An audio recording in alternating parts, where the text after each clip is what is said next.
audio, or you can even watch back. Giving players all the props, or put them on blast. We don't give no hot takes, only talk facts. We're giving all our devotion, riding high on this wave of emotion. Going all out, yeah, cause this is our time. No, ain't no stopping us till we reach the finish line. All in, we came here to win. We're gonna give everything. S-I-C-K on the run. S-I-C-K, sick, sick. On fire, we're ready to fight. We'll bring the house down tonight. S-I-C-K on the run. S-I-C-K, sick, sick. Playing on the car ride, play it when you lounge. X and O, you know that we can hold it down. Shout out to my man Sammy, got it off the ground. And to all the listeners tuned in right now, got debates, analysis, and speculation. This is sports talk for the new generation. You know where to find us, got a reputation. Sick Podcast, your #1 sports destination. We're giving all our devotion, riding high on this wave of emotion. Going all out, yeah, cause this is our time. No, ain't no stopping us till we reach the finish line. All in, we came here to win. We're gonna give everything. S-I-C-K on the run. S-I-C-K, sick, sick. On fire, we're ready to fight. We'll bring the house down tonight. S-I-C-K on the run. S-I-C-K, sick, sick. S-I-C-K, it's the sickest podcast. Tune in for the audio, or you can even watch back. Giving players all the props, or put them on blast. We don't give no hot takes, only talk back. S-I-C-K, S-I-C-K, S-I-C-K, S-I-C-K, S-I-C-K, S-I-C-K, S-I-C-K. All in, we came here to win. We're gonna give everything. S-I-C-K on the run. S-I-C-K, sick, sick. S-I-C-K, it's the sickest podcast. Tune in for the audio, or you can even watch back. Giving players all the props, or put them on blast. We don't give no hot takes, only talk facts. We're giving all our devotion, riding high on this wave of emotion. Going all out, yeah, cause this is our time. No, ain't no stopping us till we reach the finish line. All in, we came here to win. We're gonna give everything. S-I-C-K on the run. S-I-C-K, sick, sick. On fire, we're ready to fight. We'll bring the house down tonight. S-I-C-K on the run. S-I-C-K, sick, sick. Playing on the car ride, play it when you lounge.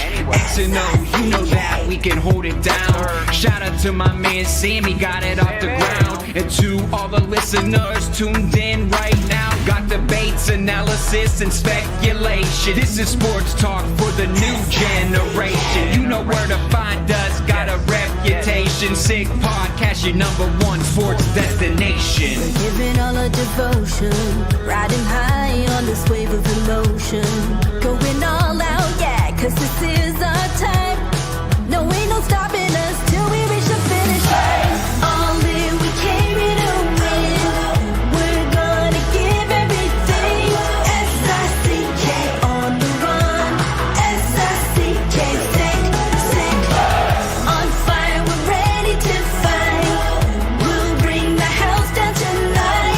S-I-C-K on the run. S-I-C-K, sick, sick. S-I-C-K, it's the sickest podcast. Tune in for the audio, or you can even watch back. Giving players all the props, or put them on blast. We don't give no hot takes, only talk back. S-I-C-K, S-I-C-K, S-I-C-K, S-I-C-K, S-I-C-K, S-I-C-K. Turn up your volume. Because you're about to listen to The Sick Podcast. The Eye Test with Pierre, McGuire, and Jimmy Murphy. The Stanley Cup winning Colorado Avalanche And after 22 years, Raymond Mark! The sickest NHL podcast. Brought to you by TCS Customs and Logistics. Moving pieces, delivering peace of mind. It's gonna be sick. And welcome to another edition of the Eye Test here on the Sick Podcast Network. He is Pierre McGuire. I am Jimmy Murphy, and welcome to Trade Deadline Week, Pierre. Trade Deadline is upon us this Friday at 3 p.m. Eastern. So many things fly around right now, Pierre. You know, it's just so many rumors, and it's hard to sift through things. But one thing that is not rumor related that is causing some teams maybe to pivot right now is a lot of injuries, Pierre. We saw a lot of guys get hurt or were already hurt and got placed on long-term injury reserve. I think Matthew Tkachuk with the Florida Panthers. We don't know what's going to happen yet with Jack Hughes. It did not look good last night in Vegas. By the way, credit to Jack Eichel. I loved how he stayed there and made sure that Hughes was okay. Obviously, USA hockey buddies. I don't think there was any malicious intent on that at all. No. Brad Marchand went down on Saturday. Pierre, you've worked for teams at this time of year as a coach, in management. How does a major injury to your team affect what you're going to do at the deadline? Do you have to stay the course, or how do you handle it? Or is it all how major the injury is? Depends on whether you get guys back or not. That's where you have to have trust with your trainers and your doctors. A lot depends on a lot of different things. The Jack Hughes thing didn't look good. I felt terrible for Jack. I felt terrible for Tommy Fitzgerald. Brutal for Sheldon Keefe. And you know who I felt the worst for? Jack Eichel, because I don't think he meant to do that at all. And you could see he was remorseful right from the start. Yeah. He knows who that is. And look, Jack's made a lot of plays on the other side of that where he's gone in. It's just an unfortunate situation. I felt terrible for everybody involved. But that didn't look good to the right shoulder. It didn't look good at all. Marchand's situation, you would know better than I. You're close to that. The Tkachuk thing, I didn't like it. I told you 2 weeks ago I didn't like it. I knew there was a problem. Mm-hmm. And, I get it. I get he wanted to play in that last game. I completely understand, the part of it where he cares so much about USA hockey that I wouldn't have bought in myself. I wouldn't have done it. I just wouldn't have done it. I'm with you on that, Pierre. But it is interesting now to see how each, respective GM that is losing a major player at this time of year pivots at the deadline here. Yeah, Jimmy, let me stop you for 1 second. You know who the general managers get their marching orders from? The guys that write the checks. Mm-hmm. And the guys that write the checks are not happy. No.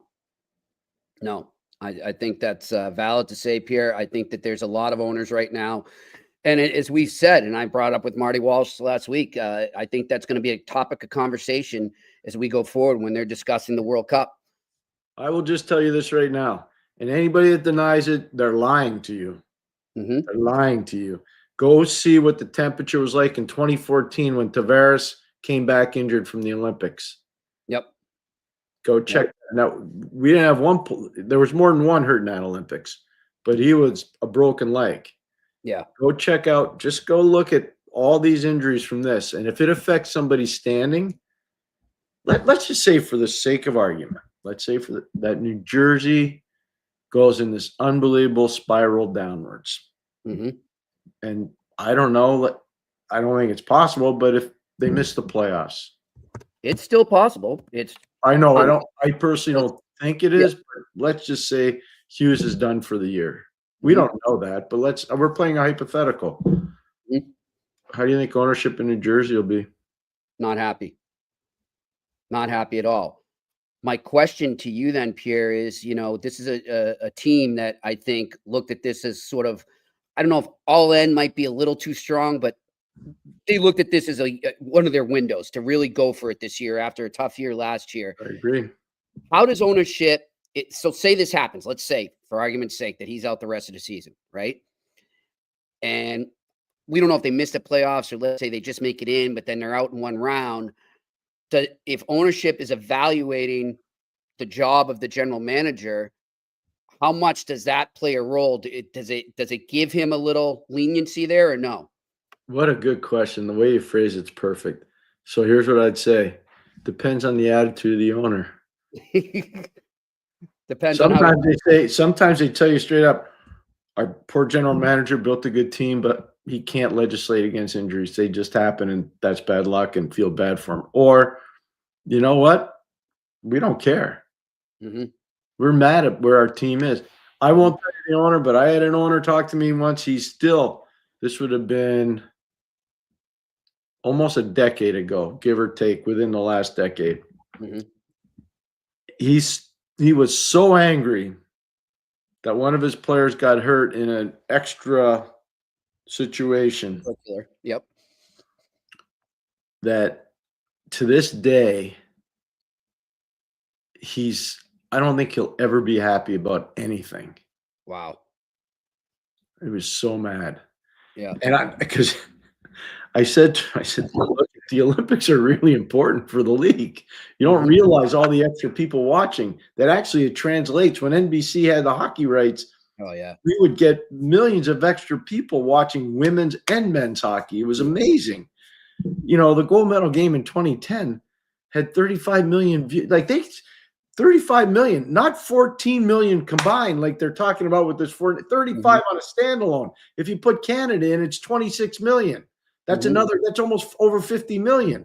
You know, it's almost 60 million. So let's compare things properly. And by the way, one other thing, just so everybody understands out there, I'm not picking on the TV people. It was a really smart idea. The first time they've ever combined the Canadian ratings and the U.S. ratings was for the Four Nations event. It's the first time they ever did it. So when you see that mark, 14.5 million people watched, it's fictitious. It's the first time they ever did that, ever. Where they combined the ratings point and publicized it as a ratings growth. Great segue, Pierre, and we will get back to the trade rumor stuff and the injuries in a second. But, you know, I messaged you. I'm watching the Stadium Series the other day, and I'm not going to lie, Pierre. You know, I know we're supposed to stay neutral. I know we need to be objective, but I'm not going to lie that there's a soft spot in my heart right now for the Columbus Blue Jackets after everything they've been through with the Goudreaus and the season they're having. I think it's good for hockey.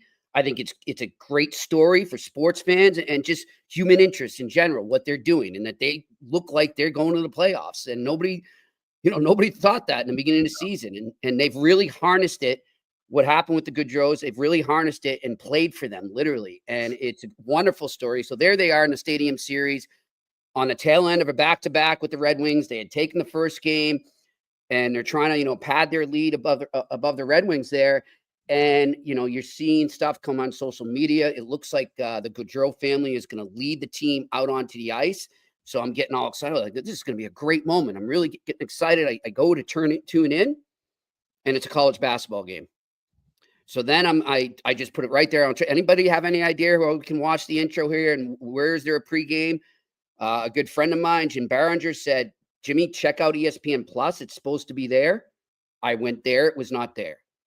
And when they finally got to the game on ESPN, it was at the face-off. Not even like a 3-minute interlude to, preview the game or anything, just right to the face-off, and the game started. And look, I'm not blaming the talent on the ground, as you explained to me off the air, that it's not their decision. I just think they missed a real opportunity there. And you just talked about the bump they said they were getting from the Four Nations. There's been buzz around the game. They missed an opportunity to continue that, in my opinion, Pierre. Yeah, well, no, it's fair for you to say that. I just want everybody at home to understand Jimmy's not blaming the people broadcasting the game, not blaming the cameraman. He's not blaming any of those people that work the game. This is, and I explained this to Jimmy, this is a decision made at a way higher pay grade. It's either made by the head of broadcasting, an executive producer, maybe the in-truck producer. It's not made by the talent. No. As much as everybody wants to blame the talent all the time, that's grossly unfair. Yep. They have nothing to do with that. Zero. No. And I'm sure they put on a first-rate production. I'm sure they did. I was impressed. I watched portions of the game, and there were other parts of the game I couldn't watch because I was watching a live game. I was there. I was at a live game. And I couldn't hear the sound. So I'm sure they put on a great performance. But just so everybody understands what Jimmy said, a lot of fans are saying that. But what people need to understand is it's not the people that were doing the game that make that decision. And it's very important for that to come out. Yep. Well, you made a great analogy right before we came on, Pierre. It's kind of like, to help me understand and relate to it, you said, Jimmy, it's like all those times when, whoever writes the headline for your story, it's not you, but you're getting the blame if that headline doesn't fit and it doesn't work. Right. It's going totally on you. And so I know the feeling. I know what they must be going through right now. But I'm just, in general, it was tough because I'm seeing the highlights on social media, and I'm seeing the videos from the team that they put out, and it looked like such a wonderful moment. But I heard by all accounts, from people, I know people that were there as fans. I know people that worked the event, Pierre. And by all accounts, the Columbus, other than that, the Columbus Blue Jackets and the NHL and the Detroit Red Wings really nailed it, and I applaud them. Yeah, but no, that's great. Look, those are hard to butcher. I mean, if you can't do an outdoor game, you shouldn't be in the business. Yeah. The venue, look at the Horseshoe in Ohio State. That's a spectacular venue. Mm-hmm. I did the one in Michigan between Toronto and Detroit before we went to Sochi. How could you do at the Big House? How could you make a mistake? Yeah. You can't. You couldn't. So Wrigley Field, I did one at Wrigley Field with Chicago and Detroit. It was off the charts. That was the wind. That was the wind-aided goal. I said right away, I said, he just got blown right through the Chicago defense. Talking about that circuit, it was unbelievable. There was this gust of wind from my right to my left, and he was like shot right through the defense. It was amazing to witness at ice level. It really was crazy. So those outdoor games aren't hard to do. They're fun. The biggest thing is to gather, and this is where the production matters the most, and the producers and directors. How many toys do you have? Do you have an overhead cam? Do you have a blimp cam? Do you have all these? You want it? You're selling an event. You're selling an event. And what's the biggest thing about an event? The people that are there and the players that are playing. And you got to show it. And so I'm sure they did a good job with that. I'm happy for Columbus. Big, tough weekend for Detroit. Yeah. Tough weekend for Detroit. Big weekend for Columbus. Quickly, before we leave the outdoor game thing, Pierre, do you remember doing, when you did so many, a game having that much bearing in the standings at the time? Good question. We haven't talked about that. That's a good one, because obviously it's taking place in March too, so it's going to have a little more chance. I remember one. I want to say we were coming back from Sochi. It was Chicago, Pittsburgh at Soldier Field. Okay. And it was big snow, big snow that day. Mm-hmm. And I think that had a bit of an opportunity. So that would have been 2014 Olympics. I think that would have played. Those 2 points matter for both teams. They weren't in the same, obviously, division or conference, but I think that game mattered a little bit. That's one that I remember where I'm like, oh, this could be tough for the standings when it's played that late. I get it. I think those games are important, but I don't think we need 3 or 4 of them a year. I'm with you. It gets watered down. I just don't think we need that. I know they make a lot of money. I understand that. Mm-hmm. I do. I understand it. You brought up the Detroit Red Wings there, and a tough weekend for them. Stevie Yzerman has always been very calculated, very patient with the way he does things and the way he runs that team. But it's getting to the point, okay, are they ready to make that next step? Do you expect a still calculated Stevie Yzerman, or do you expect him to maybe let up a bit and go for it a bit? I think he's going to get in this team in the playoffs any way he can. It's been a long drought there, and those fans are amazing. Detroit hockey people, Michigan, the state of Michigan. I know everybody calls Minnesota the state of hockey, and for a lot of good reasons it is. Michigan's not far behind. I always used to say this all the time when I was recruiting or scouting or coaching. Always find players from the 3 M's: Massachusetts, Michigan, Minnesota. Really important to get players. You got to make sure you got coverage in all those 3 states. It's really important. I think he needs to get that team in the playoffs. That's why he made the coaching change. Look, Jimmy, people can be mad at him for a lot of stuff, but he made that coaching change not because he really wanted to, because he had to. Exactly. There's a big difference. They had a good bump. No, that coaching change has mattered. It's mattered. Think about where if they were trending the way they were continually. It'd be lottery pick now. They would be where Buffalo is. Yeah. Yep.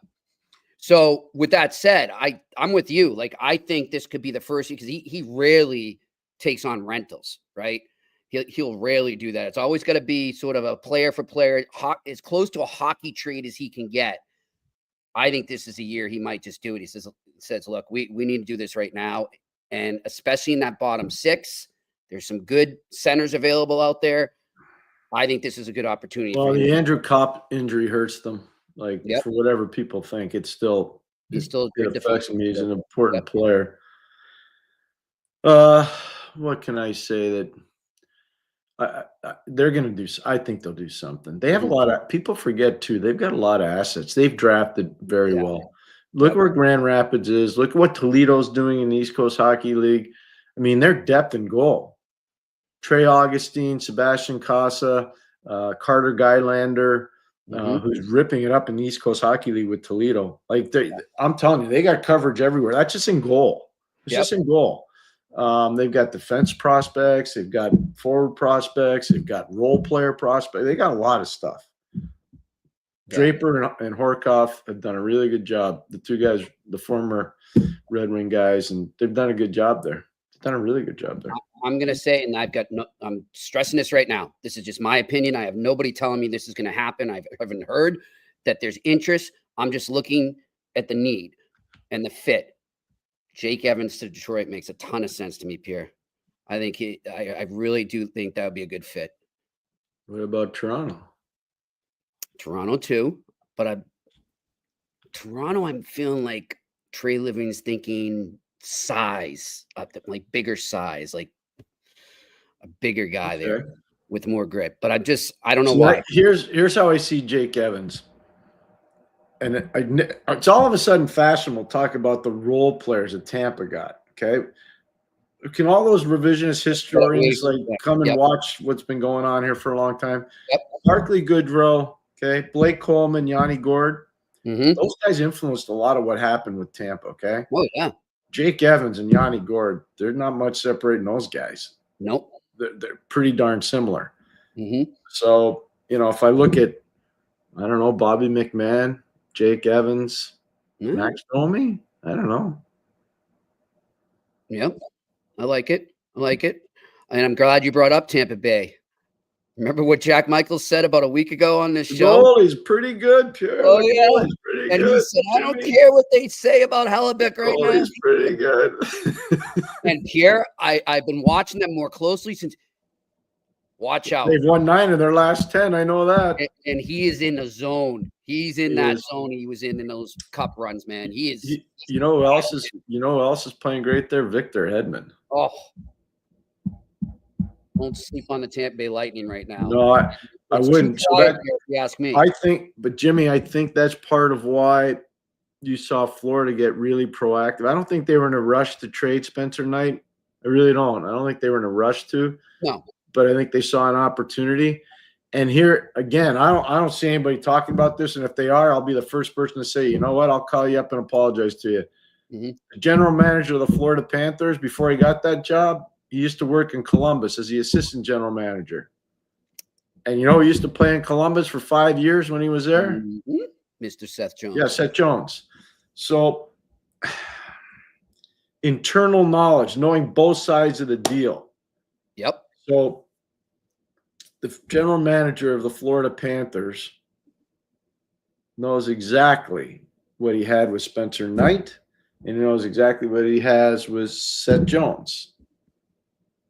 I don't think the people in Chicago knew both sides of the deal. Nope.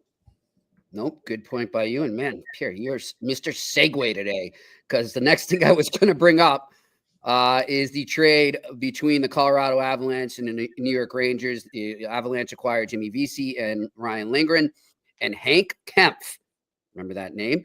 For defenseman Calvin DeHaan, forward UC Parsonen, and a conditional 2nd and 4th round picks in 2025. All right. Tell me why Hank Kempf, Pierre, is a key name in that trade. Okay, this is really inside baseball. Cornell University's done a really nice job. Mike Schaefer's retiring this year.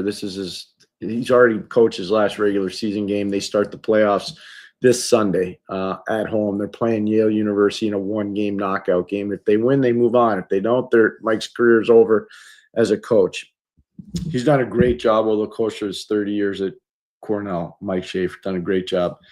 And so when you look at it, there are players that have played at Cornell that have gone on to play for the Colorado Avalanche. One of them is Sam Malinsky. He was a free agent, Minnesota kid, played 4 years at Cornell, and he signed, and he's playing with the big team.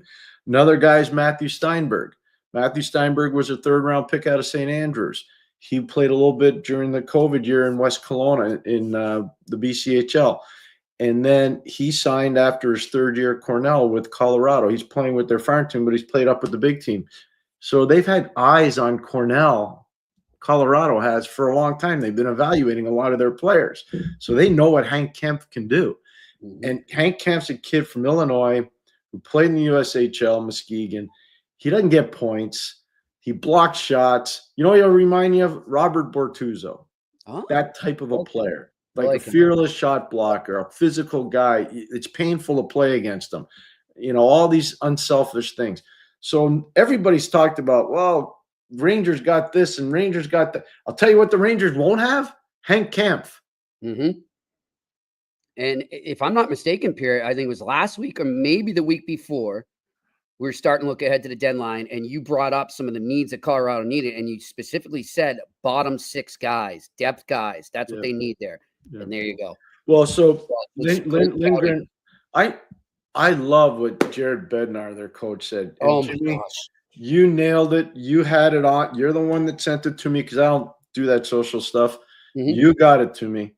And I'm watching that and I'm going, he's exactly right. Share it with our viewers. And my apologies. I should have actually had that clip ready. Maybe no, it's okay. You're good. So long story short, somebody asked Bednar in the press conference, his first press conference since the trade, they said, are you worried about the analytics on Lindgren? They've declined significantly over the last couple of years. Obviously, this guy's been banged up. I mean, everything's going to be on the decline, but whatever. That's beside the point. And he says, no, I'm not. And I'm paraphrasing. He says, we don't look at that. We're looking at what we think he can bring to our team specifically, whether it's specific analytics or whether it's stuff you can't measure by analytics, you know, grit, physicality, guts, leadership. And he went through, and he was completely respectful. He did not rip the reporter. He said in a very respectful way, but I immediately thought of Pierre because it was him saying, we're going by the eye test, and the eye test tells us that this kid is a fit on our team. So I love what you just said, because when you sent that to me and I watched it, I'm going, there's a coach that understands what he needs to win with. Mm-hmm. So St. Louis won 2019 Stanley Cup. Bortuzzo was part of that. Ask his teammates what he was like. I was there. I did every game, the whole playoff for St. Louis. Fearless, selfless, do whatever the coach tells him. Block every shot, kill every penalty, play nasty if he had to, take hits to make plays, get no points. Hank Kemp's not going to get any points. Ryan Lindgren's not getting any points. Nope. No, but they're going to help the team win. They're the type of guys you need. It was really smart. Like, it was a really well done thing by the coach. Yep. And by the way, you know what? I want to be fair here because I should have said his name. I think Billy Zito has done a magnificent job in Florida. So I shouldn't just call him the general manager of the Florida Panthers. I should say his name. And I think Billy's done a tremendous job in getting Seth Jones because he knows both sides of the deal. And when you lose Oliver Ekman-Larsson, Jimmy, and you lose Brandon Montour, 2 really important parts of your team on defense for 0 because you couldn't keep him, because you couldn't sign him. That's part of what goes to rebuilding your team on the go. Mm-hmm. Getting Seth Jones, you don't think he's motivated? No playoffs. This is the first time he's going to be in the playoffs. Get it flat out. I'm going to play real playoffs, not the COVID playoff stuff. Yeah, which he did when he was in Columbus, when he was playing in Toronto. Real playoffs. Yeah, no, it's huge. It's huge. I think it's fantastic. It's a great move. I think and people. Once somebody that's a friend of mine in the league said, "Well, have people watched them play?" And I said, "Yeah, I've watched them play." And I said, "Haven't played great, but I'll tell you one thing: I bet he will play great." Oh, he's going to be rejuvenated. He just lost his mojo because there's nothing. who's having fun? If you're having fun playing in Chicago, Yeah. you're not in it for the right reasons. You're only in it for a paycheck. Yeah. And to his credit too, Pierre, I mean, when the rebuild started there, he was on board from everything I recall. But, as we heard his comments, was it a week ago or 2 weeks ago? He's just like, nothing's changing right now. Like, I don't think he wanted them to all of a sudden be a playoff team, but he wanted to see gradual steps. He wanted to see gradual improvement and building towards a goal. And he didn't see that. And so now, like you just said, he's going to go to Florida, a team that's off a cup, a team that's poised to repeat. And he's going to find what's going to blow him away? Tell you right now, because I've been fortunate enough to be on teams where we brought players in that were non-playoff teams, and then they come in and they're with a playoff team. The intensity of the practices, you get down the stretch, the pace, and what it's like to walk from your dressing room on the road with a win onto the bus to the charter, and what the mood's like on the bus and on the plane. Completely different. Yeah. Completely different from what he's experienced. And so when you go through that, it's really cool. Like I'll give you this, and it's just a crazy story. When I coached at Mario's camp, my team won the tournament, okay? Well, our guys they're amateur hockey players. They're all older gentlemen. Some are young, but most of them are older guys. They pay money to go to this. And Jimmy knows, I sent him a text. I coached the thing like it was a playoff game. I really did. Matchups and everything. I matched up. I did everything. I was changing guys on the fly. Like, it was crazy stuff. And the guys loved it. The guy really enjoyed it. Anyways, long story short, I had guys come up to me afterwards, and they said, I've been going to dressing room rinks and dressing rooms for years and years as an amateur player. I came back in here, and I kind of felt what it would be like to win a championship in a big rink. So just think about it for a second. Now, these are an amateur player who paid a lot of money to go to this fantasy camp, and they feel like that.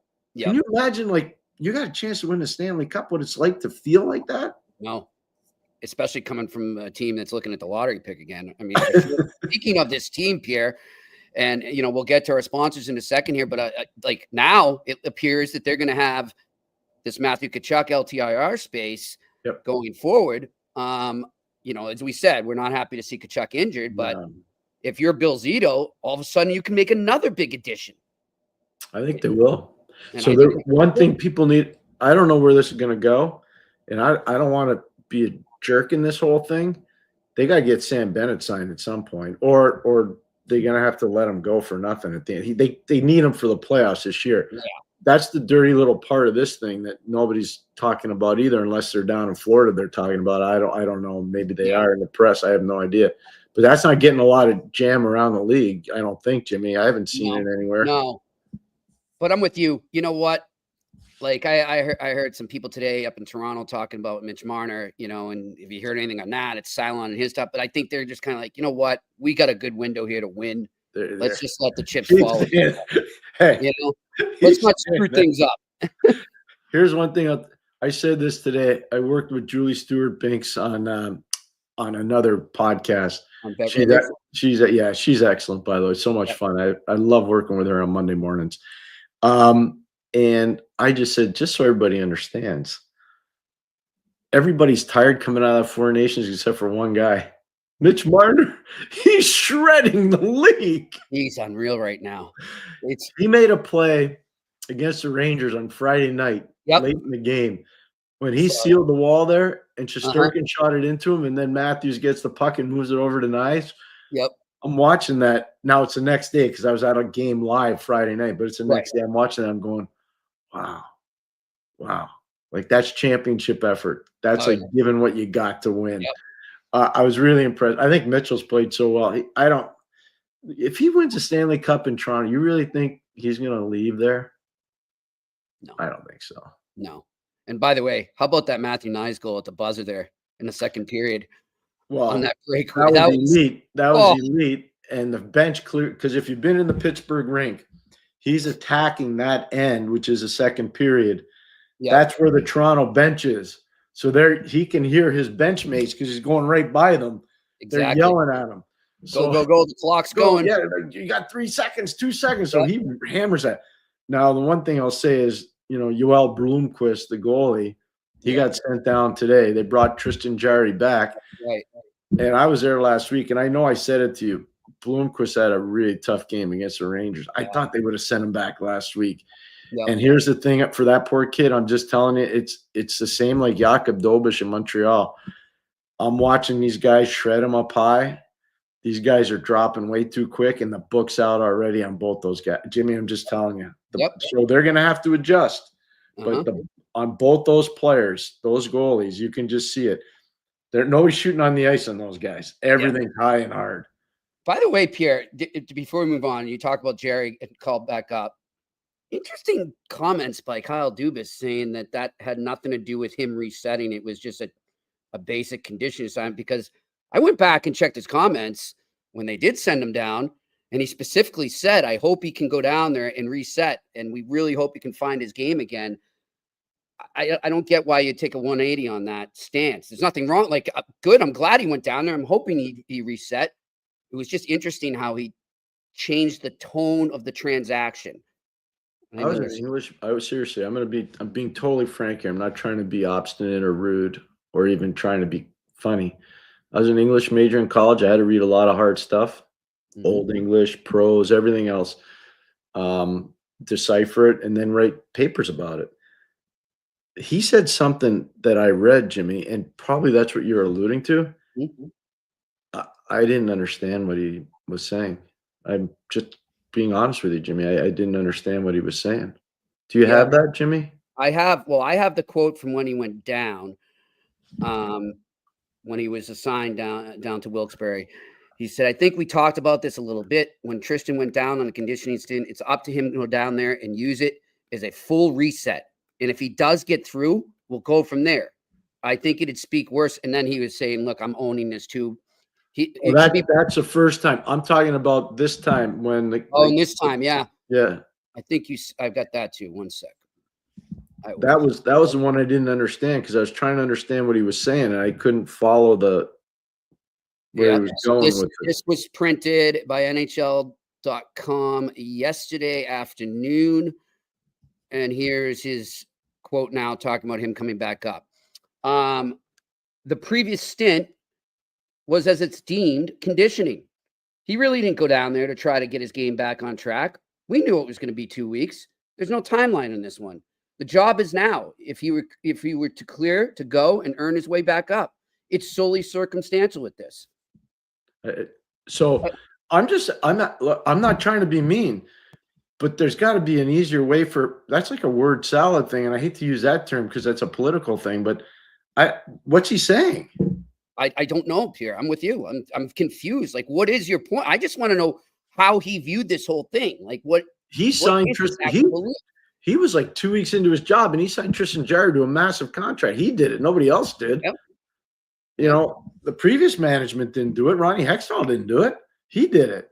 So I just want to know, okay, so the guys what did he do that's better, that's making him come up? Or is it because you don't think Bloomquist can play at this level right now, so you have no other choice but to bring him up? It's a pretty simple thing to say. Yeah. Yeah. And by the way, I think it was about a month ago, we were just talking about guys, and we said, I think you mentioned it, Pierre. I mentioned, could they ever look in? I mean, could you find somebody to take on the contract to Erik Karlsson? And a couple days later, he was out there blasting we're not trading Erik Karlsson. We're not rebuilding. We're not this. Just went off on the media. And now, everywhere I look, they're trying to move Erik Karlsson. So there's a lot of reversal on the message coming out of Pittsburgh right now, which is interesting. Which is fair for you to say. I don't know one way or the other. I'm just saying I didn't understand his comment from, I guess it was yesterday, talking about Tristan. But my thing on Karlsson is pretty simple. I've known Erik a long time, Jimmy. I'm just telling you. Like, people say, I was in Pittsburgh for a week. People, he doesn't care. He cares. He does. I'm telling you, he cares. Mm-hmm. Is he the same player he was 10 years ago? No, he's not. He's not the same player. They made the move because for whatever reason they thought he would stimulate their power play, and he would also stimulate their rush game, score off the rush, because he was coming off that 123-point or 122-point season in San Jose. He won the Norris, even though he's minus like 24, whatever. It didn't work. That's it. It didn't work. It's okay. Stuff doesn't always work. Mm-hmm. That didn't work. Yep. You never But know. you don't have to impugn. I don't mean you. You don't have to impugn Erik Karlsson's character. Erik Karlsson has character. He cares. You were just talking about Seth Jones being rejuvenated. Yeah. I don't rule it out that if they somehow found a taker, or they're able to retain some salary there, and he goes to a contender, who knows? Maybe he gets. I agree with that. That's really smart what you just said. I agree. So we'll see. All right, let me tell you about our sponsors, TCS Customs and Logistics. You want to go right there, unlock the full potential of your shipping operation with TCS Customs and Logistics, from around the corner to around the world. Flatbeds to air freight, customs clearance to drawback consulting. TCS is a one-stop shop for all things transport, moving pieces and delivering a peace of mind. For no obligation customs or freight quote, contact Sick Podcast at shiptcs.com. Again, that is Sick Podcast at shiptcs.com. And of course, our wonderful friends over at Betway, where you can still go there. If you're a new member, you sign up for new membership right now, and you get a free bet up to $200, even if your first bet loses. So scan that QR code right in front of you. And if you're not watching, just go over to the website and go to the details section to create your new account and redeem your welcome offer. It is only available, as I said, to new customers. Terms and conditions apply. It is not available in Ontario. You must be 18 plus. Please play responsibly. Let's go to my sick pick of the night. It's time for Sick Picks. Brought to you by Betway. All right. Well, first of all, Pierre, I'm going to say for a Monday night, there's some pretty big, meaningful games. You got the Ottawa Senators at the Capitals, Tampa Bay Lightning at the Florida Panthers. Always good when those two get together. The Islanders-Rangers rivalry is on tonight. The Sabres are in Montreal, with Montreal riding a hot streak right now. The Sharks are in Toronto, and the Kings are in the Blackhawks. Spencer Knight will get his first start as a Chicago Blackhawks goalie. But I'm going to go down to the Sunshine State. Ooh. I'm looking at thank you to Jack Michaels, because, man, if I'm telling you guys, just listen to Andre Vasilevsky is the hottest goalie right now in the NHL. I'm not saying that he's going to steal the Vezina away from Connor Hellebuyck. I still think Hellebuyck gets it. But right now, he's the hottest goalie. And when a goalie is in a zone like that, the games tend to go under. Ride that Tampa under until he gets lit up again. Give me the under 5.5 in the Lightning Panthers. Wow. There we go. Right. And I actually kind of like the Lightning. If you're looking at the side there, I like the Lightning as an underdog at plus 105. All right, let's get to the questions. What do we got? Randy Workman. Jimmy, what do you think of the Carlo to Flames talk? Randy, I've not heard that. I apologize. So sorry about that. I think he could help that team. I think Brandon Carlo could help a lot of teams out there right now. Pierre and I have had this discussion off the air. He's a valuable piece. You look at the PK minutes he racked up this week. And really, I thought he was one of the main reasons, Pierre, that they came away with a win in Pittsburgh, to be honest. So I think he could help the team. It just depends that the Bruins want to move him, because they don't have anything like him coming up the system. No. But he's probably their most valuable component. Sorry, Charlie McAvoy. He's probably their most valuable component. All right, next question. Renaissance Resistor. Why is there such a premium being put on Lawton in the media, Scott Lawton, that is, in the media versus Evans? And why is the media spinning the Jones trade as such a huge win for Chicago? Good question. I thought the return was underwhelming, especially with the salary. Great points there, Pierre. I think we'll agree. We all agree. I think that Renaissance Resistor wrote a very poignant note. In terms of, why the media would do that, I have no idea why there'd be spin control on that. I have no idea. Maybe because they think that Seth Jones can't get it back on the rails. I think, as we talked about before, you walk into that dressing room, it's going to be pretty neat for him. Yep. That's a cool thing for a player like that. He's never been close to being on a team this good.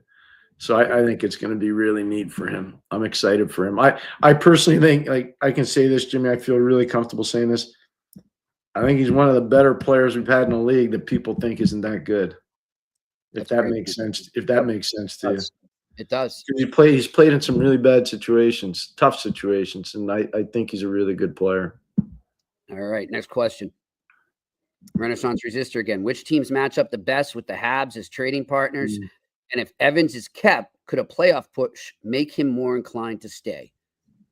Yeah. So with Jake, it's hard because I don't know what the agents are talking about with upper management. I know that they wanted to have these discussions quiet, and I think it's hard to negotiate over the course of a season, Jimmy. I think you know that. It's better to do it in the off season, but we do know they have had conversations before. Renaud Lavoie reported that. We knew that a long time ago, and he was right on because Jeff Gorton confirmed it to us. But with Jake, it comes down to take dollars or you take term. I don't know what they're going to do. I don't think anybody knows except for maybe Jake's people. Yeah, as Gordon said, we're going to do our best to keep it quiet, and I think they've done a really good job of that. So, all right, next question. Alex Ivanowski, what's up, Alex? How can people say Yzer's plan has failed? Go look at their young players. He's the best GM in hockey, in my opinion. The Red Wings are set up for a decade. They have no glaring holes in their franchise. He's a really good GM, so we agree on that. Zito's really good down in Florida. Like, there are a bunch of guys that are good general managers. There are, that's a hard position right now because of the cap. I don't think people realize it. It's not so much the manager, it's the people the manager chooses to surround himself with.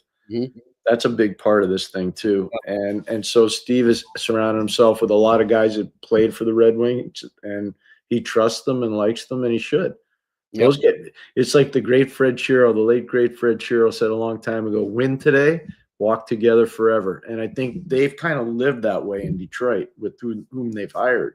And I think it works. Not every team can do that, but and this is part of what I think has gone, I'm not saying wrong, but in Pittsburgh, they brought in all these new people, and they basically alienated most of the Penguin people. They've either moved on or they've been asked to move on. Kevin Stevens is still there. That's one of the only ones I can think of. But most of the other Penguin people are gone. So you're not reliving the history part of it. You're not counting on the legacy part of it. And that, believe me, in Pittsburgh, the legacy part of it matters. I'm proud to say I'm just a beanie, tiny little piece of it. But I can tell you, every time you go back there, you feel like a big part of it. Because they make the people that you won with, they make you feel that way. I 100% agree with you, Pierre. And I like what you said there too. You don't necessarily have to make an alumni the most important decision maker, but you should have them within the fold just to maintain that. What's the word I'm looking for? Symmetry, I guess. I'm very comfortable. And Jimmy, I've told you this when we were in Ireland on different airplanes, whatever. I've told you this before. My last meeting with the Montreal Canadiens for the manager's job before Mark Bergevin got it ahead of me and they said, what's one of the things you want to implement right away? I said, we got to get alumni back in here, and we got to make them feel good about being alumni here because we need our guys to understand what it means to be a Montreal Canadian. It's a way different deal. So we can have a lot of different people from other organizations, and if they haven't played here, they don't know what it means to be a Montreal Canadian. They have no idea. They don't know. They can think they know, but they don't know. We got to do that. And so I told them straight up, the first guy I'm going to hire is Larry Robinson. Told them that.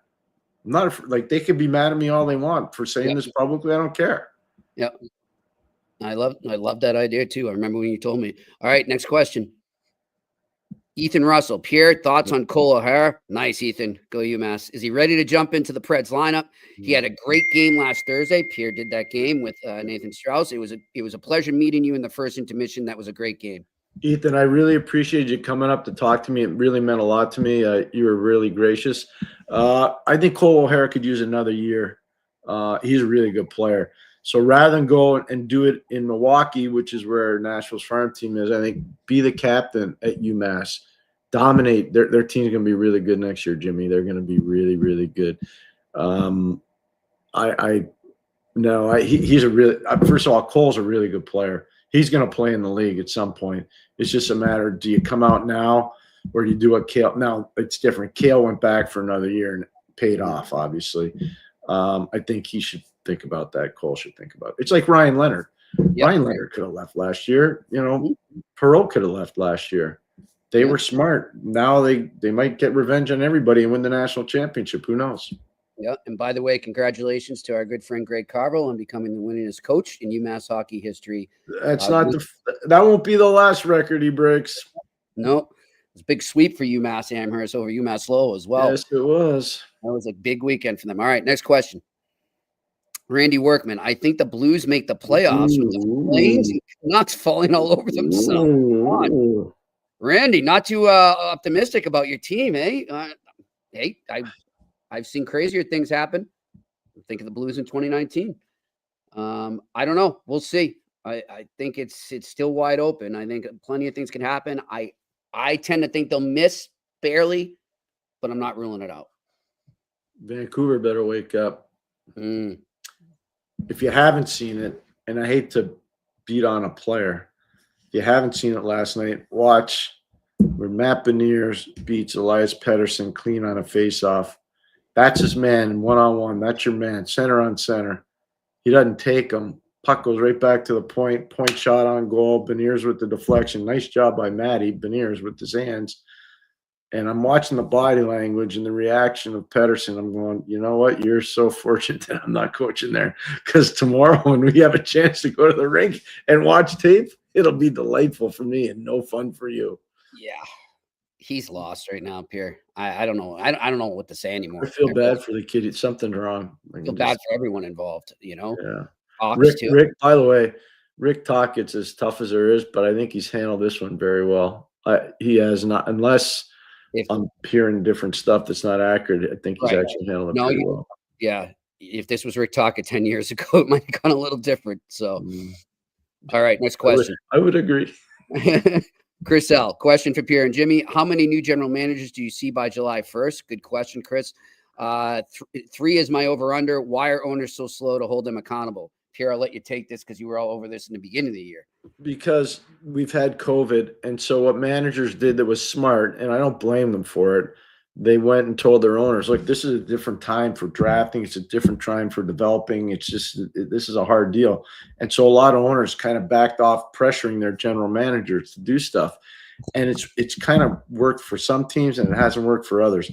I'm going to say your over-under is probably spot on. It might just be 3. It might even be more, but I'm going to say that's a fair number. That's a pretty on. It's not like 15 coaches, which we usually see, or 12 coaches. I don't think we'll see as many coaches this year. I just don't, but I do think we'll see general managers this year. I do. All right, next question.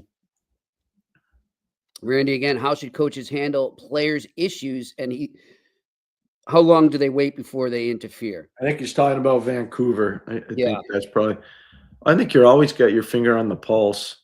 Right. You know, one of the most important things is you need to understand what's going on in your room, what's going on amongst your players.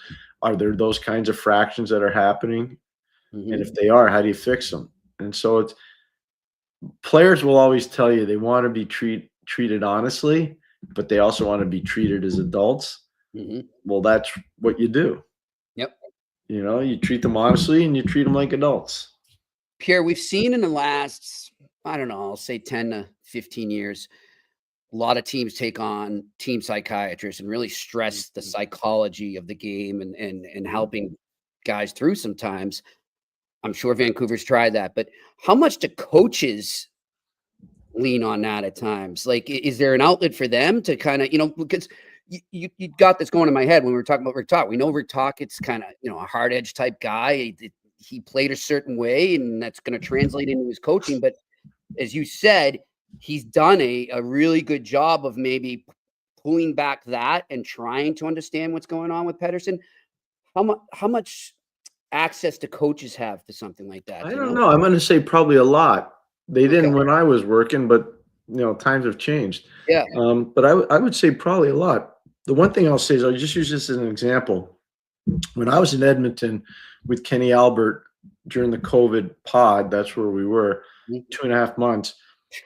Some of the teams really, the players were getting antsy. I mean, their wives were having babies. They couldn't go and see they had to stay, everybody had to stay in the pod, and nobody from outside the pod was allowed in. So we were just in this unbelievable closed climate. And I talked to one of the officials, believe it or not, who before he became an NHL official had worked as a prison guard. And he said, everything that you're experiencing here is what an inmate at a medium security facility would experience. That's what he said to me.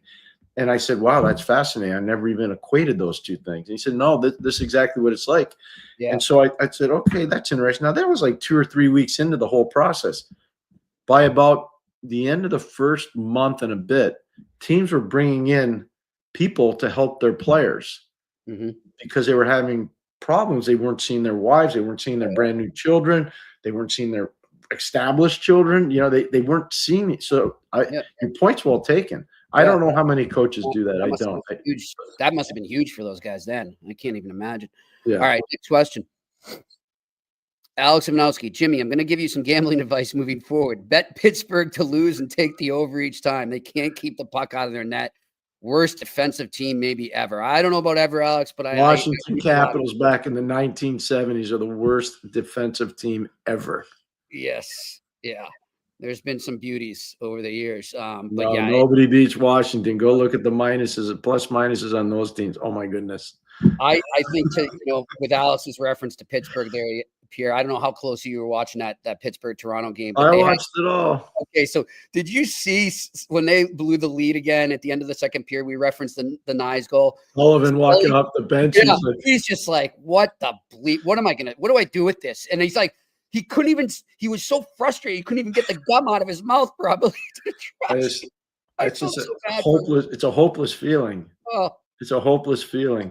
You know, I told you I was there last weekend. They played Washington. They got absolutely destroyed by Washington on Saturday, and then they actually destroyed the Rangers. Shesterkin won that game for the Rangers. They held the Rangers to 15 shots on net. They actually didn't play poorly, but that's when I thought Bloomquist would get sent to the minors. He was no good. No. Like he had pucks going right through him through the middle part of the net. I mean, it was not good. And they didn't send him down. They waited another week. I was surprised by that. I was really surprised. All right, next question. Postnet on 1:30 Thursday night. Caulfield's OT goal versus the Sharks. Toe drag move between his own skates, shielding it around Celebrini, upstairs on the goalie, or Draisaitl's 44th, shoulder down, protecting an upstairs goal of the year. They were both amazing. They're both superhuman plays. The one on Celebrini, you got to remember that's a kid, but Cole was pretty special. And it's against a team that's not particularly good right now, but you know, both those goals. I know the Draisaitl goal too. He's coming down the right side. He outmuscles a man at the point of attack. He goes to the net. Pretty special. Both of those are pretty special. Can you imagine where the Oilers would be right now without Draisaitl? Like, wow. Yeah, no, they'd be in a tough spot. He's been really good. He's been really good. You're right. It's a good point. All right, next question. Ron LaRoque. Could Montreal go this way on Evans? 4.5, 4.5, 3, 2.5, 2.5 equals 5 years, 17 million. That way everyone wins. I mean, I would, but I'm poor. No, it's actually a good thought. I like it, Ron. It's a really good thought. It'd be something. So I think I said to you before, Jimmy, I would probably do anywhere from 3 to 4.2 million on a deal, and I go 5 to 6 years. So that's kind of, I didn't have it set up the way Ron did in terms of, compensation and the different rates, but that's kind of the number. It's close to the number where I thought he would come in. All right. Next question. Chris Blue Shirts. Hey guys, don't give up on the Rangers. Love the trade. Smith is leaving next. That's Riley Smith. We'll have enough cap space to get a big name, impactful player. I think Othman and Berard stay up. Your thoughts? Let's go Rangers. So I wish we could have an discussion with Chris, because I would like to know what he loved about the trade. I've known Juuso Parssinen since he played for TPS Turku on a team that had Juraj Slafkovsky. I saw him play a ton of hockey games.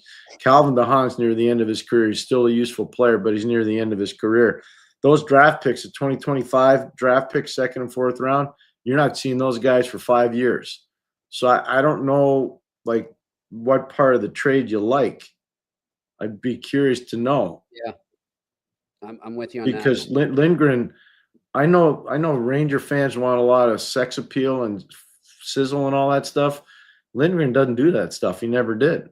No. When they got him in the Rick Nash trade, you knew what you were getting. You were getting a tough guy that was going to hold the fort and block shots and be fearless, and he has, and it's probably going to shorten his career. But he's got a chance to. He's going to a team that's got a chance to win the Stanley Cup. Yeah. He is. I agree with Pierre on that one. All right, next question. Ethan Russell, thoughts on Jack Musa? That's a great first line they have. Mercury is fun to watch defensively. It's fun to listen to you talk about him being ready to jump into the NHL and looking at why he is. Well, Mercury's a big guy. He was a 6th-round pick, I think, at Carolina.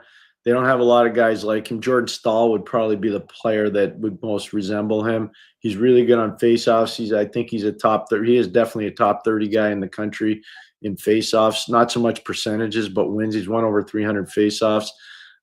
Muse is a good player. He's undersized, but he could really skate. And that big ice, Jimmy, at UMass makes a big difference out there. That's an Olympic sheet, and those guys can scoot. Mercury's a tough kid. He plays hard. He plays clean. He's got a legitimate chance to play at the next level. He does. Right. Pierre, I guess I'm getting old. My memory's a little short sometimes. What relative of his did we meet at McLean's Public House? Remember? Cousins. Cousins. They were cousins. Okay, of Mercury. You know what? And his other cousins own an amazing restaurant in Montreal called Vago. Where I've been eating. Yeah. Oh, I didn't know that. So I've been going to Vago for over 20 years, I think. That's a great place. They've been great to my family for so many years. They're fantastic people there. And speaking of, shout out to our good friends at McLean's Public House and West End Johnny's in Boston. All right, next question. Chris Blue Shirts. I like the caps. I like the cap space it freed up. Okay, thanks for the follow-up, Chris. Also would love to have a private chat with you, maybe even around the golf. Well, I would love to do that, Chris, with you at LeMaitre or somewhere else. I'm up here right now, believe it or not, in the North Country. And I've been busy today, so I haven't been able to go outside much except to go walk down on my parents' house to work out. But outside of that, I've been inside working all day. But it's great. The cap space, by the way, is a good point by him. It totally is a good point. I get it. Especially after they signed Shesterkin. But no, that's a very good point. That part of the deal, I completely understand. All right, next question. Jay Fed, how much of Vancouver's issues stem from their captain, Quinn Hughes? He's a great player, but he's got to take some of the blame. No, Vancouver locker room is a mess. First year, learning on the job. I give them a little leeway for now. How did it go so bad, Jimmy? Because last year they were a good team. The year before that, how did it go so bad? They're like one of those teams. I'm thinking they're going. They're rising. Yeah, and then all of a sudden it was just. And I know people want to blame Quinn on that, or they want to blame Rick Tocchet on that. I said today, I was on with our good friend Rick Dollywall and Don Taylor. I did their show today in Vancouver, and I said, okay, Rick needs a contract. Tocchet, you fire him. Just telling you right now, he'll be coaching next year. He'll have a head job next year. Yeah. He'll be head coach next year somewhere. All right, next question. Habinations.